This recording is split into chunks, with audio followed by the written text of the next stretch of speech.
Second part start.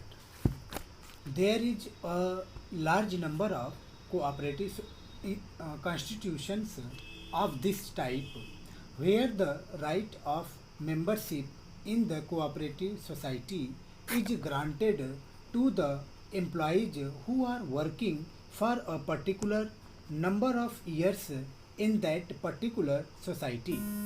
I can understand that if this particular bill exempts such societies which permit their own employees to become members of those cooperative societies. It would be quite fair because in that case these employees themselves will become members and therefore they will have a dual role of employees being members of the cooperative society and also of employees.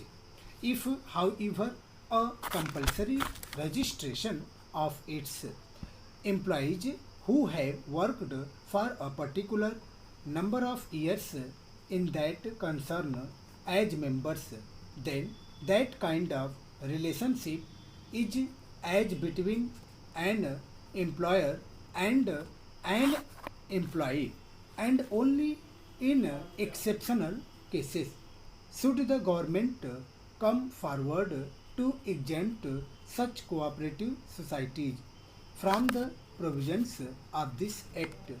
This kind of blanket exemption, which is provident in this particular bill, might perhaps be misused, though I quite appreciate the anxiety of the government to see that the cooperative societies are allowed as free a scope and development as possible. In view of the national policy that the cooperative sector should be encouraged as far as possible.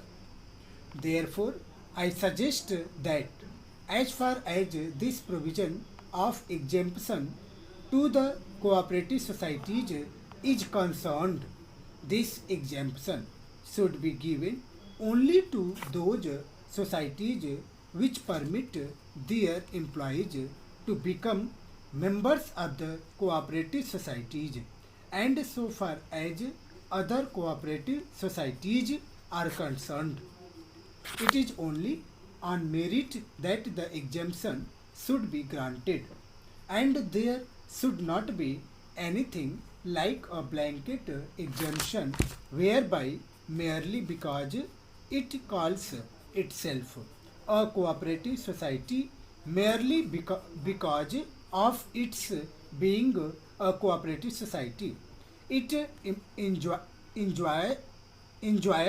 the exemption which has been provided therein.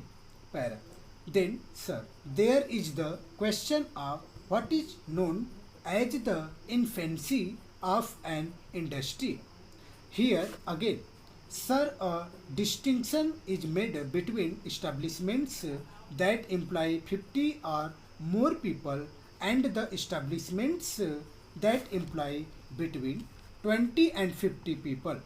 Now, sir, as far as the establishments that employ 50 or more people are concerned, the infancy period is defined as as 3 years, where in the case of establishment that employ between say 20 and 50 people, the infancy period is extended up to 5 years. Para. Here again, I do not see any propriety of this particular type of extension. I would like to draw the attention of the Honorable Minister to the fact that there are a large number of industries that are coming up. Stop.